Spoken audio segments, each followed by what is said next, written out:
بسم الله الرحمن الرحیم. قاعده نمبر 20 نمبر ماده الضرورات تبيح المحظورات. ضرورتونه مجبورین چې دي دا محظورات یعنی ممنوع کارونه جایز کوي، ممنوع اشیاء جایز کوي. بل تعبیری موضع الضرورت مستثنا عن موجب الامر. د ضرورت زی چې دا د امر د حکم نه مستثنای. يجوز في الضرورة ما لا يجوز في غيرها. لا واجب مع عجز، دا دریم تعبیر شو. لا واجب مع عجز ولا حرام مع ضرورة. یو حکم واجب نه پاتې کیږي چې سړی عاجز وي، دا د مغنی عبارت دی رستو براشي. ولا حرام مع ضرورة، او که ضرورت وي نو شی حرام نه وي. وضاحت د الفاظ او لفظ پکې الضرورات دی د ضرورت جمع ده. سخت حاجت ته ویل کېږي او اصطلاحي تعریف علماء مختلف الفاظ سره کړي. لکه امام جساس رحمه الله احکام القرآن کې لیکلي الضرورة هي خوف الضرر بترك الاكل اما على نفسه او على عضو من اعضائه. حاصل دا دی چې د خپل نفس ویری د هلاکت یا د عضوی د یو عضوی د هلاکت ویری بترک الاکل که خوراک نه کوي، د خوراک نه کولو په وجه یا د جان د ختم د هلاکېدلو یا د یو عضو د هلاکېدلو ویری چې نو دی وخت کې خوراک ته ضرورت دی. دلته د خبره صرف د خوراک کړې ده. البته او خوراک دی حرام خوراک کول، مثلا خنزیر خوړل، خو خنزیر خوړل خو حرام دي. او دغه شان وخت کې چې د سړي عضو تلف کیږي یا جان تلف کیږي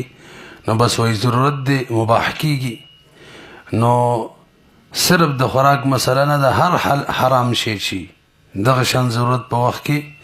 دا به حلالیږي، جایز کیږي به داسې ووایه. امام رازی رحمه الله دو اسباب ذکر کړي د حلت د پاره. یا داسې ووایه د ضرورت دوه اسباب ذکر کړي چې دغه دوه اسبابو کې یو سبب موجود شي نو ضرورت به او شی به مباح کیږي. هغه فرمایي لما حرم الله تعالی تلك الاشیاء استثنى عنها حال الضرورة. ضرورت حالت مستثنا کړي. وهذه الضرورة لها سببان احدهما الجوع الشديد، سخت لوگا، والله يجد ماكولا حلالا يسد به الرمق، حلال شيء چې لوګه به ختمه کی. فعند ذلك يكون مضطر، سړی مسترګرځي بس دا سبب د ضرورت دی شي ورته حلال شي مباح شي. الثاني اذا اكره على تناوله، یو سړي باندې اکراه وشي، اکراه على تناوله، مکره په اکراه کی پلانکې شي استعمال کا، فيحل له تناوله. نو دوه حالتونه، یا سخت لوګه ده او بل اکراه ده. دغه شان جامع تعریف چې د ضرورت هغه علامه زرکشي کړی دی المنثور فی القواعد کې. فالضرورة بلوغه حدا، چې سړی داسې یو حد ته ورسیږي ان لم يتناول الممنوع هلکه، که چېرې ممنوع شی نه استعمالی هلاکیږي. او قارب یا ورته نږدې کیږي کالمضطر للاکل واللبس بحيث لو بقي جائعا او عريانا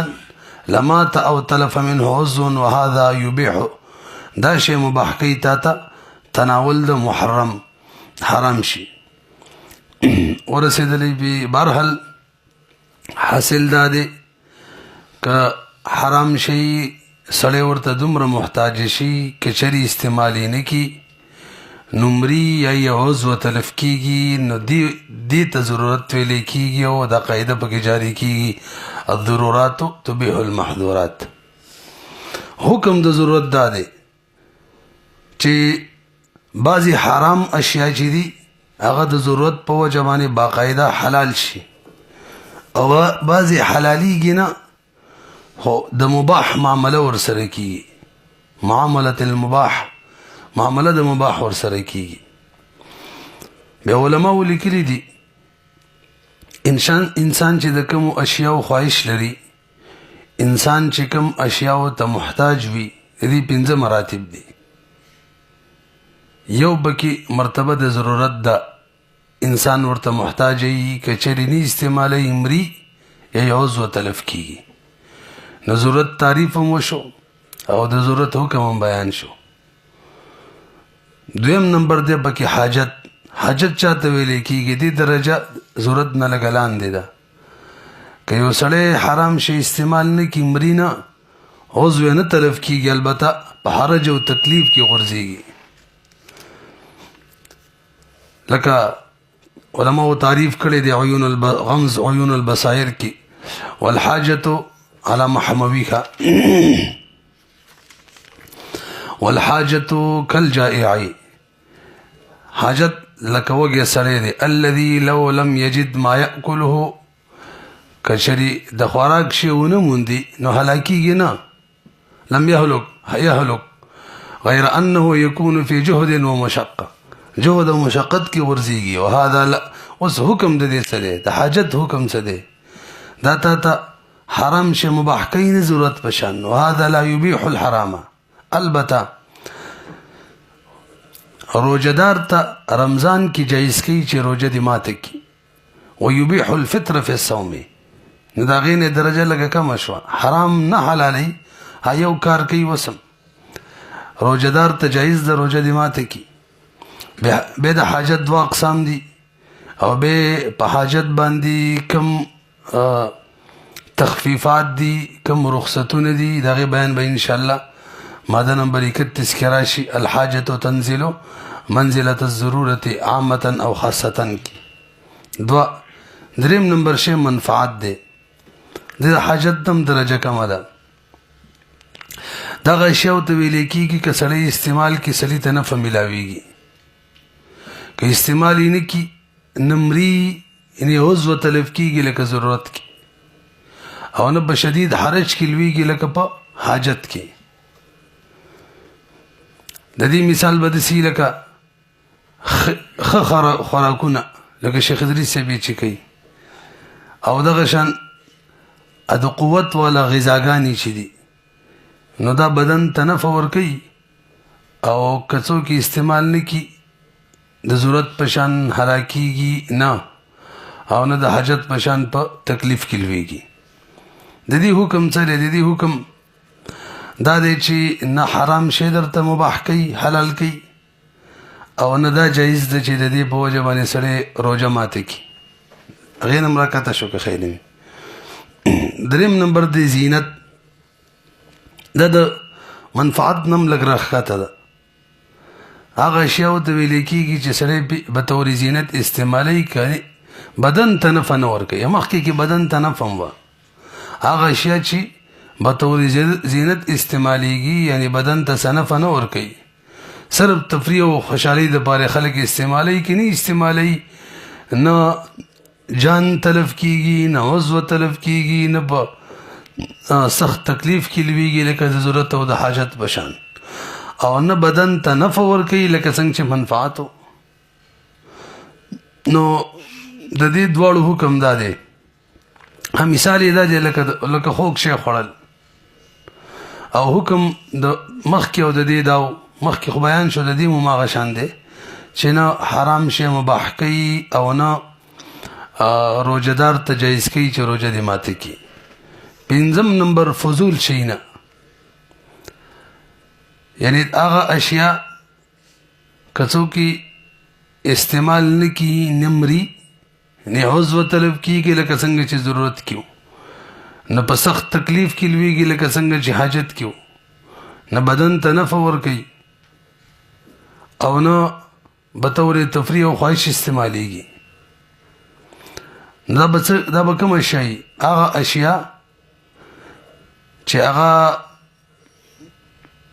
مشتبه وي، بس آسان تعریف مشتبه اشیاء استعمالول، او یا چې د هغې په وجه د حرامو اشیاو خواهش جوړیږي. مشتبه اشیاء وي یا د حرامو اشیاو خواهش جوړیږي. نو دلته حکم دا دی چې بس دغه مشتبه اشیاو نه هم پرهیز وکړه، او دغه اشیاو نه هم پرهیز وکړه کوم چې ته حرام وترکه کی او دغه خوښ ته جوړیږي نو د دې حکم د ټول نه راو ورزیدلو الضرورات تبيح دم لفظ پکې د تبيح دی تبيح بوح نه مشتق دی اباح يبيح او بوح خپل معنی ده وسعت او ظاهره کېدل علم ابن فارس فرمای الباء والواو والحاء اصل واحد وهو سعة الشيء وبروزه وظهوره دوړ یو معنی ده اصطلاحي تعریف موجم لغت الفقهاء کې دا ذکر شوی دی اظهره وجهر به واباح المحظور جعله حلالا نداد الاذن باتيان الفعل دیو کار بکولو اجازت ملاویدل کیف شاء الفاعل فی حدود الاذن فاعل چې څنګه وغوړي کوي دی خدا دا چې د اذن کوم حدود وي د اجازت داغې نه بنوزي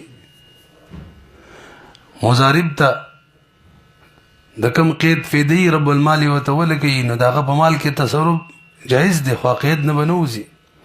وکیل بنوزي مودا ته کوم قیدونه لګیدلی دي اجیر ته کوم لګیدلی هغې نه بنوزي خجی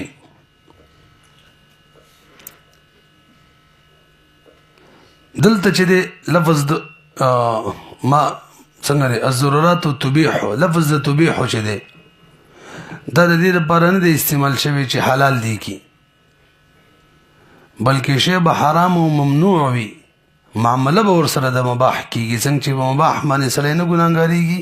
په دې به هم نه ګناهګاریږي بیانوي انشاءالله بعضې صورتونو کې باقاعده مباح وګرځي بعضو کې ورسره معامله د مباح کیږي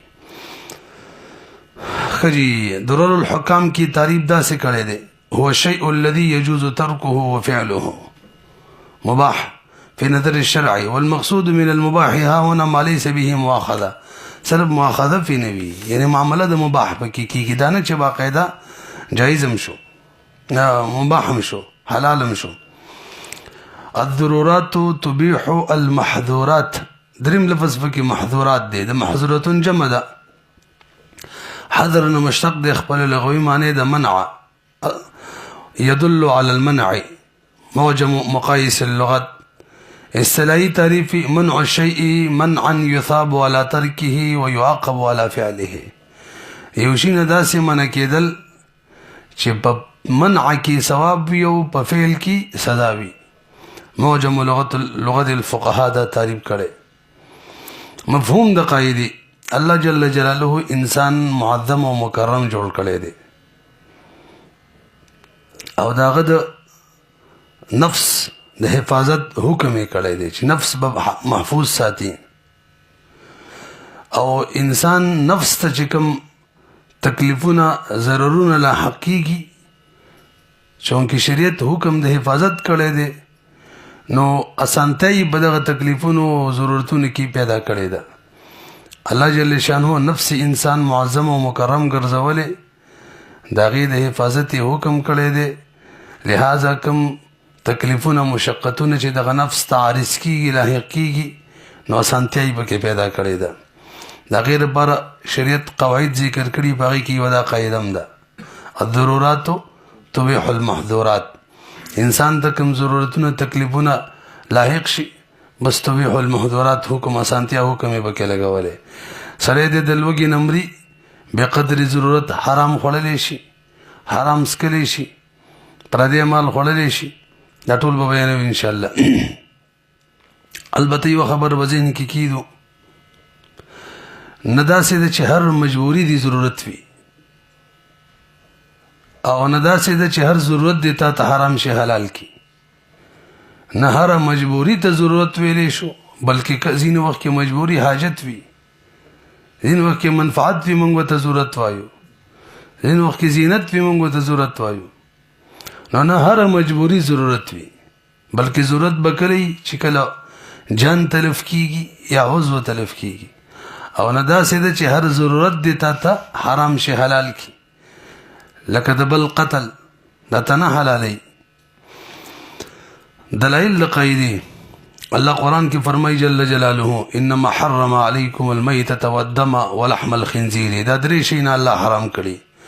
او څلورم عمر پسې وما اهل به لغیر الله شی حلال دی خو غیر الله به تبي आवाज وشو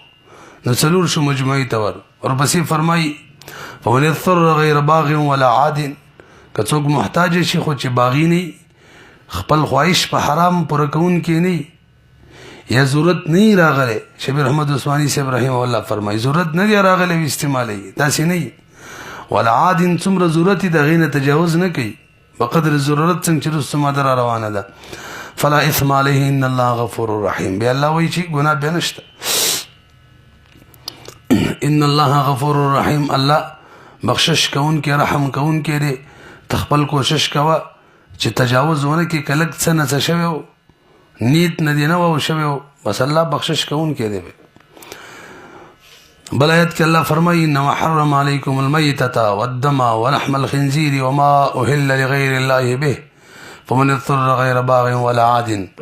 فإن الله غفور رحيم بل ذکر الله فرمایي فمن اضطر في مخمصة غير متجانف لإثم څوک چې محتاج شي لوګه کې او ګناه ته رغبت کون کې نه فإن الله غفور رحيم بل ذکر الله فرمایي قل لا أجد فيما أوحي إلي محرما على طاعم يطعمه إلا أن يكون ميتة أو دما مسفوحا أو لحم خنزير فإنه رجس أو فسقا أهل لغير الله به آخر فرمائي فمن اضطر غير باغ ولا عاد فإن ربك غفور رحيم هم دغه سورة انعام کې الله بل ذکر فرمایي وما لكم ألا تأكلوا مما ذكر اسم الله عليه وقد فصل لكم ما حرم عليكم هغه مخکې بیان کړي الا ما اضطررتم اليه وان كثيرا ليضلون باهوائهم بغير علم ان ربك هو اعلم بالمعتدين هم دغه شان ټول هغه آیاتونه چې المشقه تجلب التيسير قیدی دلاندې موږ به تور دلایل ذکر کړیو حضرت فرمای اصول الافتاء وآدابه کې على اساس هذه الايات اعتبرت الشريعة الضرورة والحاجة دول لشريعة اعتبار ورکړي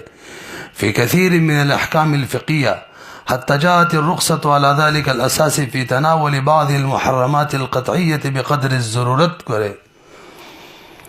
احادیث پکې مشکات کی حدیث ته نبی علیہ الصلوۃ والسلام ان ابي واقد الليثي ان رجلا قال يا رسول الله یو سره نبی علیہ السلام ته وی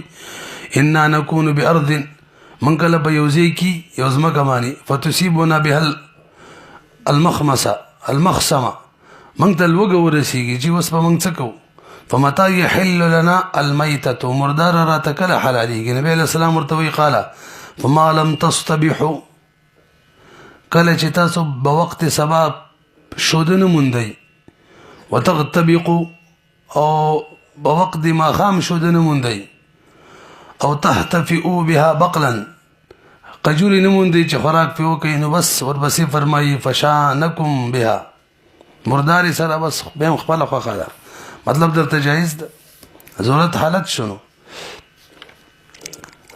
هجي مشکات کی حدیث سے منگ تا تازه تیر شو ان جابر بن سمرة بخید جلد اول باخره کی ان اهل بیت كانوا بالحر محتاجین دان دی غبل لیر قال فماتت عندهم ناقة لهم او لغيرهم ناقه دیو یا د چاو مردار شولا فرخص لهم النبي صلى الله عليه وسلم في اكلها ولی محتاج وزکا شروع کی ویل کنه محتاجینو دا ورپسې حدیث دا مشکات کې دی عبد الله بن عمرو بن العاص رضی الله عنه فرمایي د نبی له صلوات و سلام نه دا قجرو ته وشو بلکې دا په لوختي په باب کې تقریبا کم چې ون پرون تیر شو کم چې په ونو کې راځوړندي استعمالول شي سړی کنه نبی له صلوات و سلام ورته جواب کې فرمایي کچري ضرورت من او خړلې او ځان سره جمع کول نه ګناګاری ځکه ځینې خلک یو خوري او ځان سره جمع کې جبونو لمنو کې ځان سوړي او دوا نو یو طرف ته قرآنی آیاتونه دلیل شو دویم احادیث دریم اجماع د اجماع مغنی کې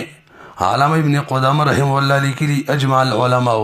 څنګه چې موږ ماده کې ویل الا تحریم حلال الاختیار او الا تحریم المیتة مردار حرام ده حال الاختیاری شکل ضرورت حالت نہیں اضطراری حالت نہیں وعلى اباحة الاکل منها فی الاضطرار وكذلك سائر المحرمات لنڈ دادا الضرورات تبیح المحظورات ممنوع اشیاء درته مباح کوي مباح معامله وکي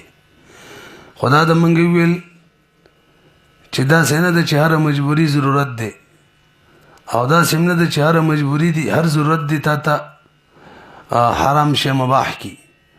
نو کومه مجبوری ضرورت دی علماء د ضرورت د بار شرایط ذکر کړي دا شرایط چې موجود وي دغه مجبوری به ضرورت وي باقي کې اول شرط ضرورت به علی کدا دغه حرام شی استعمال نه کې جان تلف کیږي نفس انسانی او یا وضو تلف کیږي څنګه چې موږ تعریف کیږي صرف مشقت کلویږي صرف منفعت د باري زینت حاصله نه دا ضرورت نه دی دویم ضرورت به فی الحال موجود وي وهم نه دی کافی یو سړی دی اوس په الحال خمول دی خدا وایي چې خاصه مردار د پردې مال له او امکان شته چې زوګه شمه او بيداونه خورم مړ بشم نو بس اوس نه خورم دا نه صحیح فی الحال به ضرورت متحقق وي فی الحال به سیالت کی کوي استعمال نه کی حرام شینو تلف جان کی یا تلف عضو کی نه رسې پی نه یو دا چې د عضوی یا د جان د تلف کېدلو خطر به وي او دویم دا چې د ضرورت به فی الحال موجود وي دریم حرام شي استعمال چې ضروری شي نو دریم شرط ولدا دی چې دغه حرام شي نه علاوه یو جایز شی بنی موجود چې ضرورت دی باغی پوره کیږي جایز وسیله بنی موجود البه ضرورتي نو که جایز وسیله موجوده و دغه صورت کې د سره حرام استعمال د ضرورت شته دی نه کستاسو خلوی ملګرو استفتاګانی لیکلي دي تداوی بالحرام کې هیڅ یو شرط دی چې صحیح دوايي چې حلاله دوايي دا بنې موجوده دلته یو سړی د لوګي نمرې یو طرف ته مردار پرته ده بل طرف ته حلال خپل مالی موجود دی نو حلال خپل مال دی استعمال کیږي نه مردار سره استعمالي دا ضرورت نه دی نو دریم شرط دا چې جایز وسیله بنې موجوده څلورم د دې حرام فائدہ به یقیني وي غالب ګمان بداوي که حرام می استعمال کړو نو جان منه تلف کیږي عضو منه تلف کیږي الا او کستا جان عضو تلف کیږي ضرورت دی او دا کوم حرام شی استعمالي شک دی یا وهم دا دی چې بس کې دي چې زبات شمزه که حرام شی استعمالوم به نه دی استعمالول به نه دی جایز دا به کله جایز وي چې غالب ګمان یا یقین وي چې ته به بچ دوی تداوی بالحرام کې مونږ یو شرط دام لګولیو چې کومه حرام شي معنی ته دوا کې نو غالب ګمان یا یقین وي چې ته ور سره خشي کني به نه د جایز بهرحال صرف وهم دی کې شي حرام شي استعمال کم خشم نشي استعمالوله پنځم نمبر د ضرورت د ختمېدلو د باره چې د کم شي ته ارتکاب کې دغه په وجبه دغه ضرورت نه بل ضرورت غټ ضرورت مخې ته نه راځي ته یو ضرورت ختمه او د دې په وجه باندې مثلی ضرورت مخې ته راځي یا د غینم غټ راځي به نه د صحیح مونږ ویلو الضرر یزال برون غی کې ویلو یو شرط ویلو الضرر لا یزال بمثل څنګه چې رستم ادر روانه د 24 نمبر لکه یو سړی باندې څوک تمانچه کی دي پلان کې عمل کوي وجنم دی او ضرورت دی د ځان د بچ کولو خو مثل ضرر پکې راځي کنه کته ځان بچ کې بل به وجنه نه جایز کیږي شپږم نمبر بوقت ضرورت چې کله ارتکاب د حرام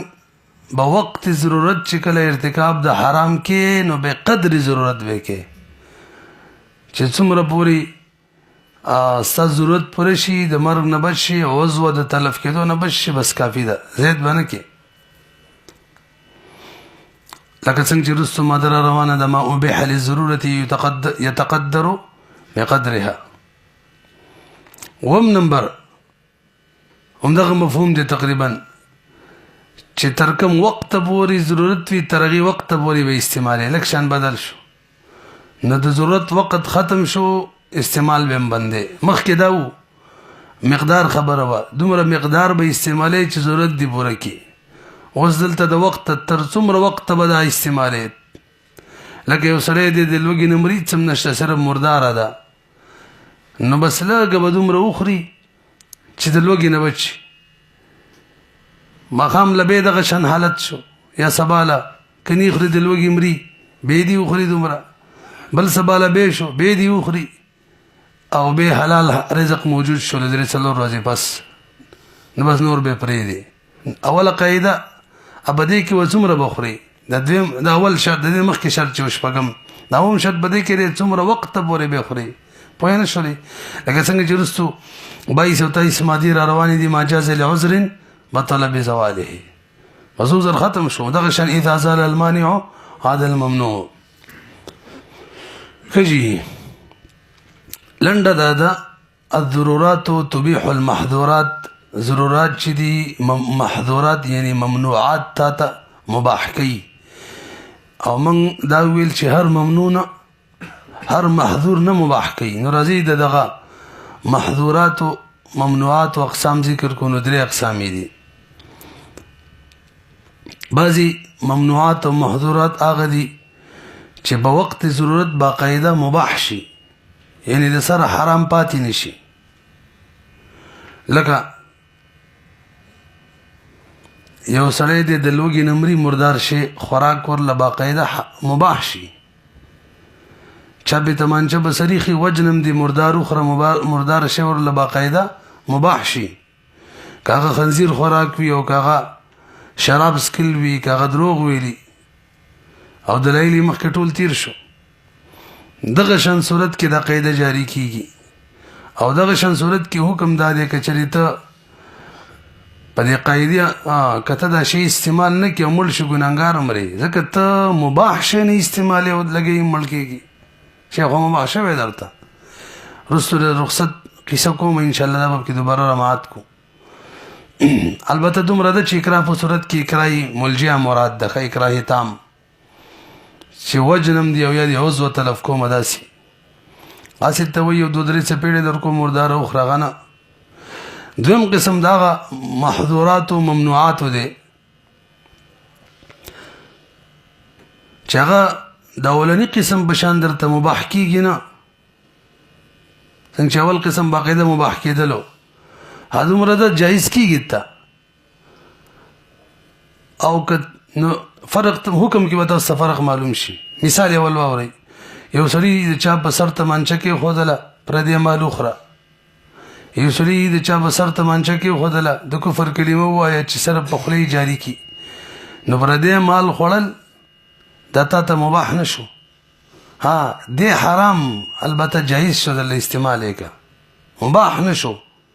فرق دا دی مخکې کې باقاعده مباح شي او دلته دی حرام خو ته نه ګناهګارېږي پې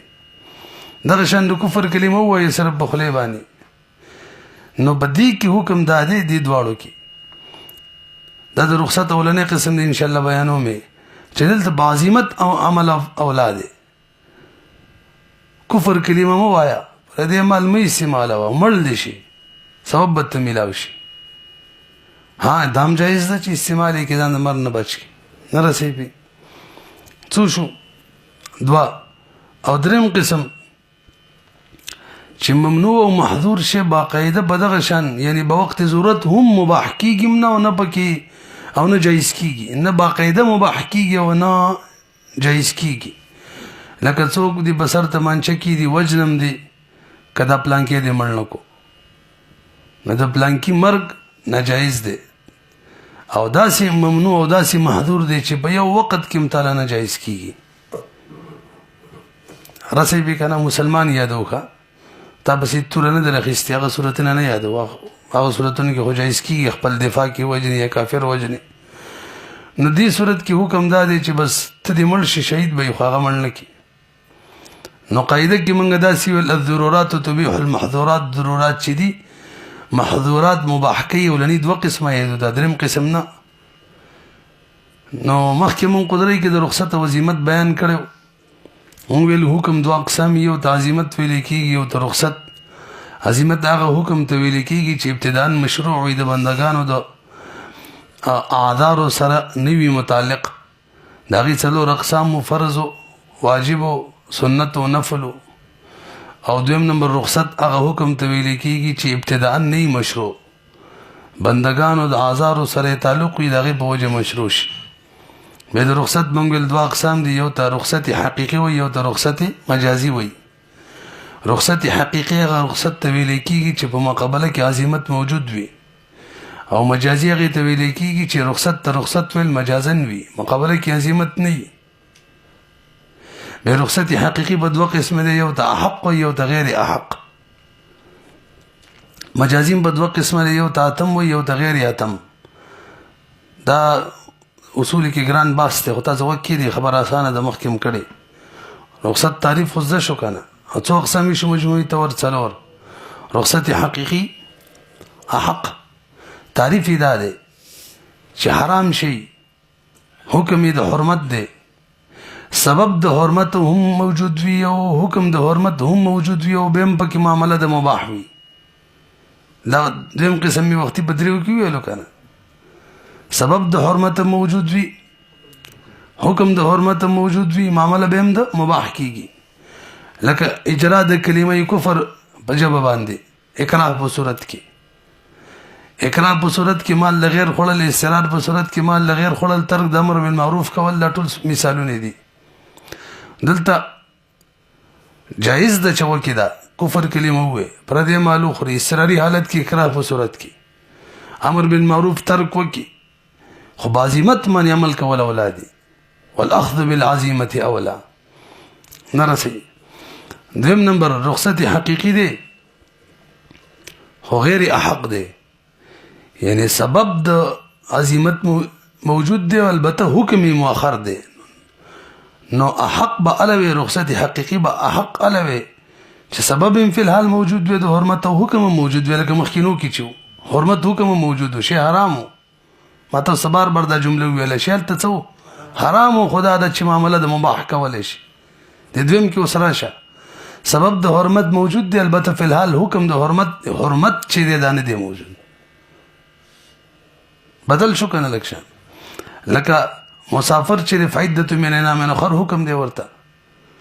دغه شان مریض ته فائدته من ایام اخر حکم دی نو سبب د روجي د افطار د حرمت افطار موجود دی شهود شهر رمضان سبب د حرمت افطار موجود دی البته حرمت افطار نشته فی الحال یعنی د حرمت افطار کوم زد دی روزه نیول هغه رست عدته من ایام اخر دی ندلته حکم دا دی چې دلته په عزیمت عمل کول اولادي په عزیمت یعنی روزه نیول اولادي حق چری څو زرو بس بیننی ول اولادي د خبر رست کوي ان شاء الله د حالت مریض بیانو پوه نه شولې بلکې مخکې ویلیو مسافر بخ وګوري چې ماته روزه کې تکلیف خونه دی کوي نه بس به دینه نیسی که تکلیف نه نو بینی ول اولادي ملګری ور سره دی ټول بوزري او دای نیسی د دې صورت کې نه نیول اولادي وغیرہ یې خوراک شریک دی نو فرق مخکې او دی کې دا شو چې په دې صورت کې کته د لوګي نمبر یو به مروجه نیسی نه دل جایز کمل شوري ګناګاری او مخکې صورت کې سو اجرای کریمه کفر وغیرہ کې یا پر دې مالو خر اصراری اقرار په صورت کې الته کمل شوري شهید او دلته ګناګاری وجه سره الته شی حرام او معامله د مباح وسره دلته یې مباح شوی دی نرسي یا د سی ودیر بردا مثال وای چې دغه شان اصراری حالت وي مرداري پر دې مال نه مرداري نو ته باقاعده حلال شوله وسیم د دې استعمال ګناګاری کې به خو دې مثال سره روان دي ځا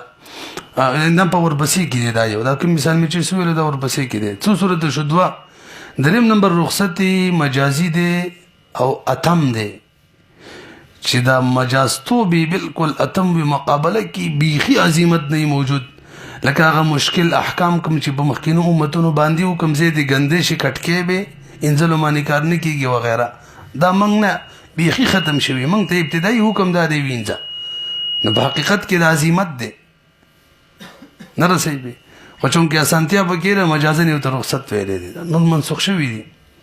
کټ کول وغیره حکم څلورم رخصت مجازي دی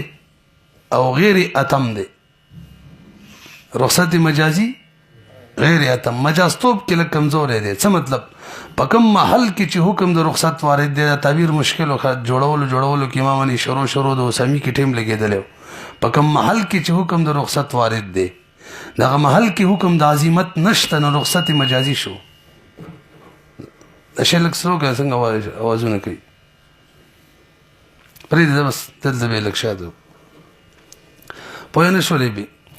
کوم محل کې چې حکم د رخصت وارد دی دې محل کې حکم د عزیمت نشته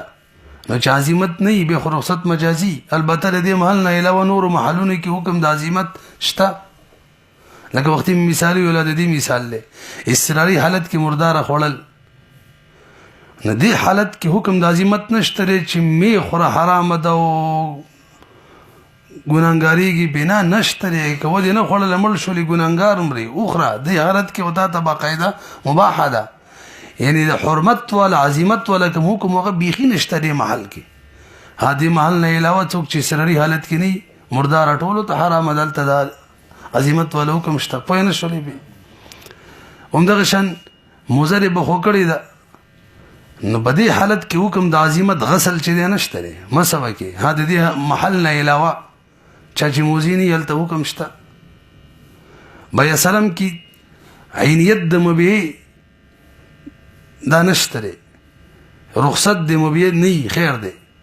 او دلته حکم د عزیمت شته دی نه که مبیع موجود دی بیا سلام ټیک نه دی بالکل موجود دی ونه رسېدلی بلکې د دې محل نه علاوه نور ځایونو کې حکم د عزیمت شته دی مبیع به موجود یا له به جایز وي پوه شوئ به مخکې راځي برحال الضرورات تبيح المحظورات کې د محظوراتو کم قسم دریم قسم چې بنی مراد چې وی بل ملکا کجی به د رخصت باندې د عمل کولو د بار علماء شرایط بیان کړی دي اول دا چې رخصت ولکم حکم وی ادله 40 به بدی دلیل موجود وي لکه سفر کې روزه نه نیول باندې دلیل موجود دی مرض په حالت کې روزه نه نیول باندې دلیل موجود دی حرام شی په حالت استقرار کې خوري دلیل به موجود دی نه رسې به دویم فی الحال به ضرورت وي څنګه چې شرایط د ضرورت کې ویل نو رخصت حکم به علی چې په الحال ضرورت وي او دریم چې د رخصت کم شرایط او حدود دي داغي رعایت بساتی فقها د رخصت د پر خپل شرایط حدود خود لري اسباب ته کتلې دي طرق ته زماني احوال او اشخاص ته کتلې دي مختلف کېدل سره شرایط مختلف کیږي لکه مریض دی کروجه نسی مرض په حالت کې نو د هیڅ قسمه کمزوري نه لاحق کیږي نو نیولې اولاد دي د روزي ګوره د حالت شو او کچري کمزوري او د جوړیږي نو نه نیولې بهتر دي او کچري د روزي نیول په وجه د جان خطر ده نو نیول ناجایز دی او نه نیول واجب دی نو حالات سره بدل شو لنډه دا د رخصت کوم حدود شرایط دي دغه خیال بساتل شي او د رخصت د بار یو شردام د څنګه چې موږ ضرورت کی ویلو لنډه دا چې ضرورت وینو بس رخصت به نو رخصت د بار شرط دی چې او جایز وسیله بنی موجود التم دا خبره کړی وکړه او پنځم نمبر کم چې د زړه اختیاري اعمال دي او هغه حرام دي اختیاري اعمال لکه د کفر کلمه حسد بغض دا کلم نه جایز کیږي ځکه به دې تاسو مجبوره کولای نشي استراري حالت دي کې راتللی نشي اقرار راتللی نشي خجی مخکې راځي جی تفریعات ولا مثالونو کې ګڼ تفریعات بیان شو البته څه جدید صورتونه دی او سره بیان کو تعلق د ضرورت سره دی د ماده به جاری کیږي پای کې اول نمبر د ویني انتقال له خلق بل وینه ور کوي بل کزانته یو کزانته د بل وینه چړاوي جایز به کنه ګوري یو خو وینه عضو انسانی دی، جزء انسانی دی، او یو کس د بل انسان د جز نه نفع نشي اخیستلی. د دغې قاعدې په بنا باندې یو کس د بل وینه ځان ته نشي چړاوولی. دویم، وینه چې څنګه د بدن نه راوځي نجس وي، ځکه خو په اودس هم ماتېږي. قاعده م ویلې وه کوم شی چې نجس وي او بدن نه راوځي اودس پرې ماتېږي. نجس شی بل کس ځان ته خیجئ، دا خو تداوي بالحرام ده. د دې دوو وجې نه وینه چړاول نه دي جایز. ها که یو سړي شدید ضرورت دی که وینه نه چړاوئ مري، نو په دغه شان ضرورت کې دته جایز د وینې د چړاو کې ضروراتو تبیح المحظورات. او دویم صورت که وینه چړاو نه کي مري نه، خو یو ماهره دیندار طبیب او ډاکټر ورته وایي چې صحتمندي به ستا اوږده شي، دغه شي دا لرې شي، داسې وایي مرض به دې اوږد شي او صحتمندي به دې لیټ شي. دې صورت کې وینه خیجول جایز دي. او که یو سړی وینه خیجي د دې دپاره چې تجذیب و زینت، چې بدن مې ورسره ښه شي، ښایسته شم ورسره، دا نه ضرورت دی او نه حاجت دی، نه دلته به په خپل ځای باندې یعنی ممنوع به، حرامه به او ناجایز به. دغه شان د وینې خرڅول، نو وینه جزء انسانی دی، مکرم دی، قابل د دې نه دی چې خرڅ یې کړي، دا اهانت دی. ورسره بدن نه راوځي، مال نه دی، حرام شی دی. داسې ووایه غیر مال نه دی او غیر متقوم دی، نو د دې خرڅول نه دی جایز. چې خرڅول یې نه دی جایز، اخیستل یې نه دی جایز. البته یو سړی مجبوره دی وینې خیجولو ته او اسې ورته وینه نه میلاویږي مجبورا یعنې بس جایز ده، خو خرڅونکی به بهرحال ګناهګار یې نه شي خرڅولی. دویمه تفریح جدید صورت هغه د اعضاو پیوندکاري ده. مونږ قدرې کې پوره قصه دې کړې وه،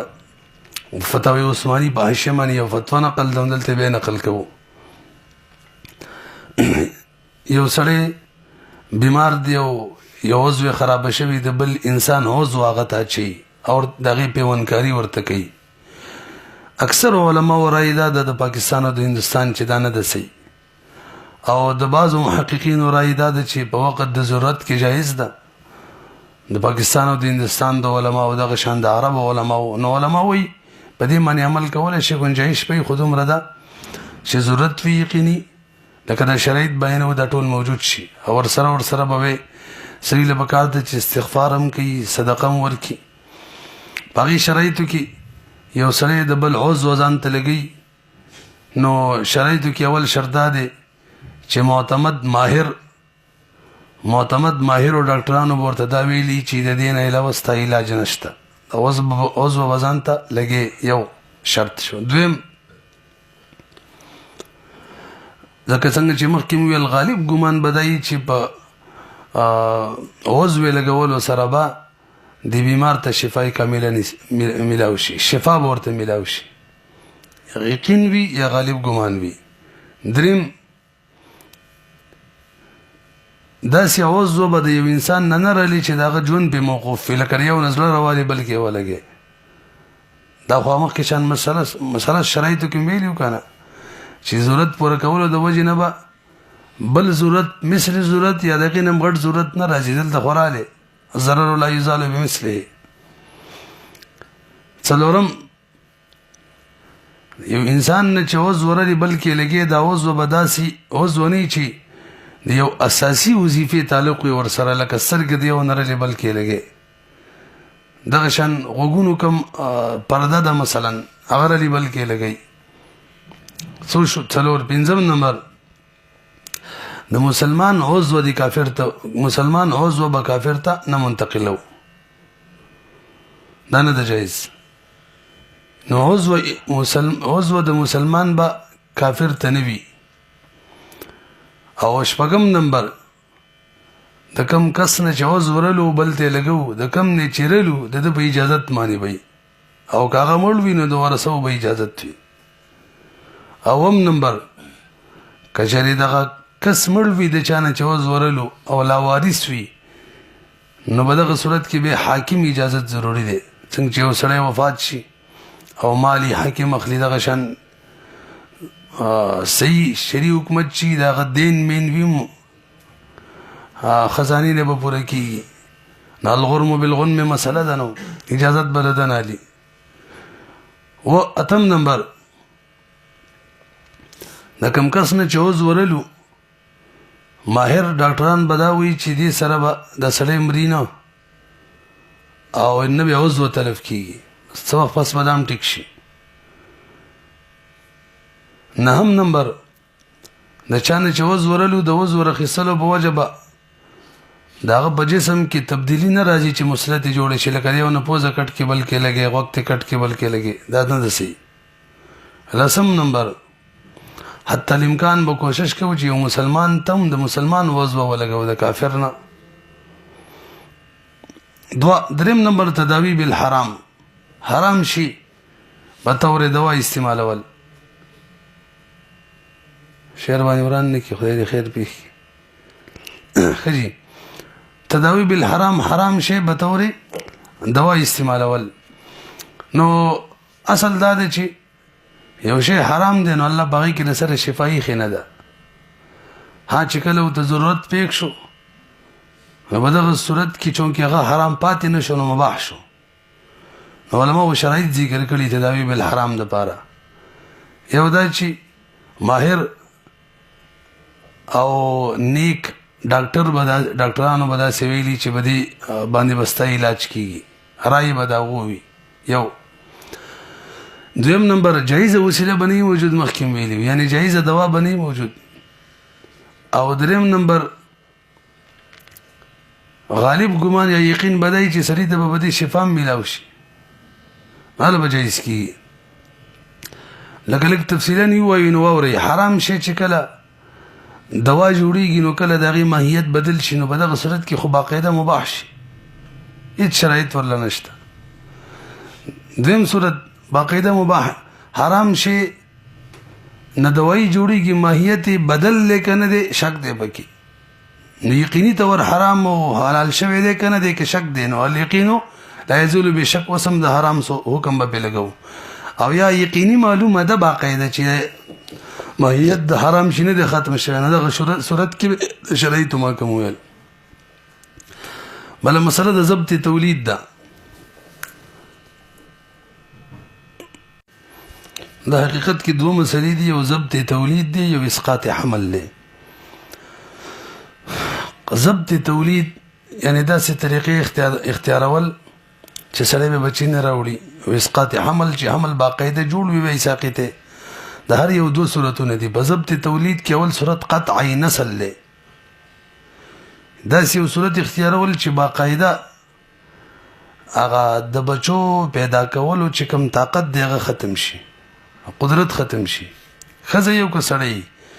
ښځه مثلا بچی دانه لري کې نو دا بالکل نه دی جایز. او دویم صورت منع حمل دی موږ چې ورته عزل وایو که خیلم وي یعنې داسې صورت اختیارول چلته قوت تولید باقی ها دومره ده چې حمل قرار نه نیسي. او اسقاط حمل هم دو صورتونه دي. څلور میاشتو ته ماشوم نه رسېدلی حمل او ساقطوي څلور میاشتو ته رسېدلی یا زید به یې ساقطوي هر چې ور صورت دی هغې حکم موږ بیان کو نه دی جایز. او دویم صورت چې حمل نه جوړیږي او نور قوت تولید باقی نو هغې دپاره شرایط دي که نه شرایط موجود وي بلا کراهت جایز ده او که نه کراهت به پکې خلاف اولا به وي. شرایط یې څه دي ښځه کمزورې ده بار د حمل نشي برداشت کولی همدغه شان وطن نه لري چېرته په سفر کې دي. او دریم خپل منځ کې د اهلیدګۍ د جدایي نیت دی چې بس جدا کېږي ښځه او خاوند وایي څه ضرورت په بنا مخکې نه ماشوم موجود دی که حمل جوړ شي پی خرابېږي هغه ته خطره ده. او پنځم نمبر دام پکې دی چې زمانه فاسده ده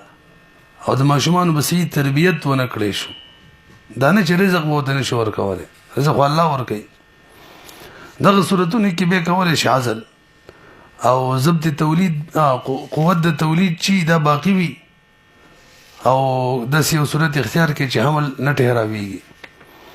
دریم صورت څلور میاشتو ته ماشوم نه دی سدل او اسقاط کې نو څه صورتونه دی هغه کې جایز دی لکه مخکې نه ماشوم وي داغه د پي هیڅ بندوبست نه بل زنانه چې پي ورکی نه بار پي ملاويږي او د حمل جوړېدو په وجه د دې خزي پيم خراب شوی دي لا څلور میاشتو ته نه رسیدلې بس ساقط دي کی وجه دا ده الضرر الاشد يزال بالضرر الاخف. هل ته ماشوم مرید کم چې پیدا دی باقاعده پکې سارا غلې ده او دا بل چې کوم خېټه کې نه د لري کول اشد ضرر یې خف دی دا به برداشت کو خو هغه بچ کو. همدغه شان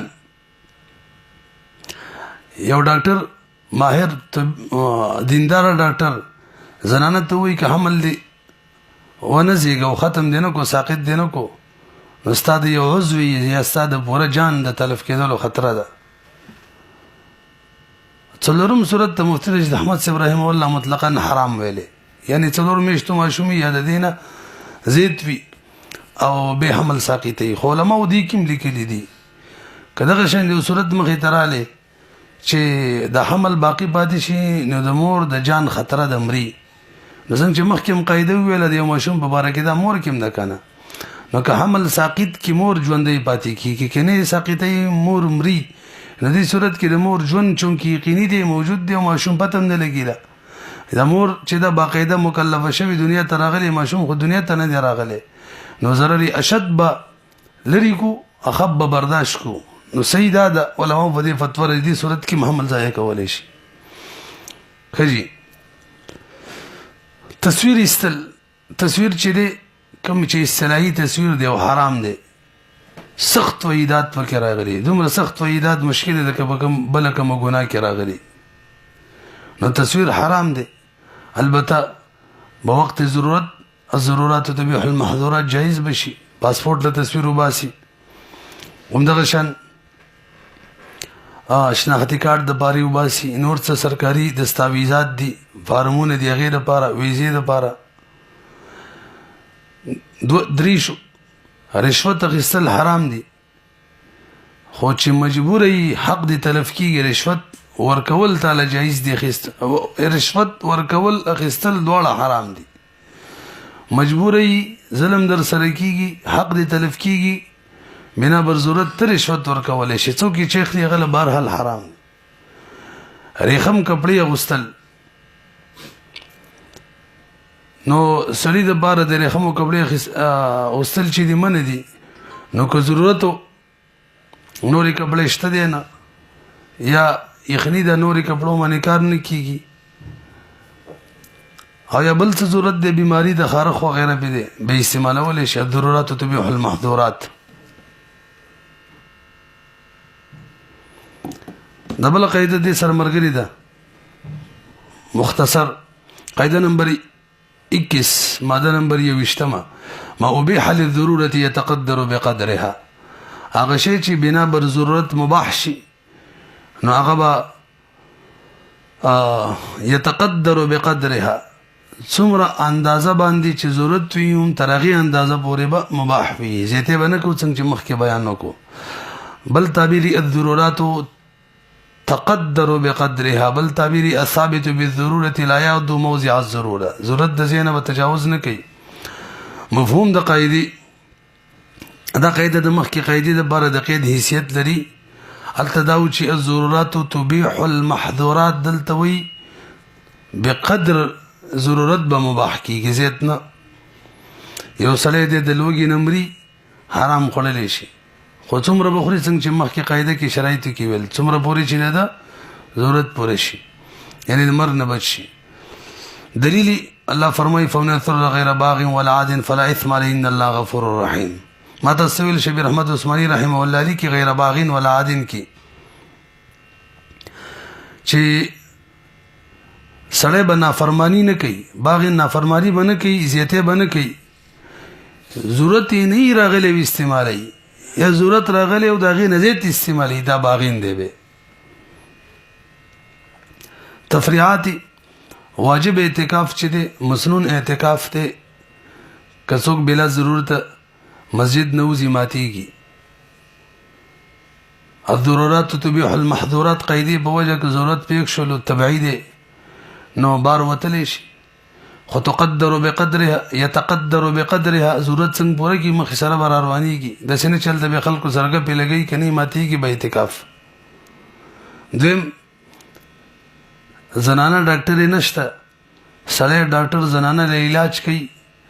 داغي عورت ته ګوري منه دي خو ضرورات تبيح المحظورات جائز دي البته کمزې چې د کمزې چې علاج کې صرف دقه دې ته بګوري نور زینب پټي نور زینو باندې نظر نه چي ما وبيح للضروره يتقدر بقدرها محکم ویل حمل ساقطول نه دي جایز خو ضرورت به شو ساقطول شي خدای چې څلور مشته ته نه رسیدلې خجي څلورم نامحرمي تقتل من دي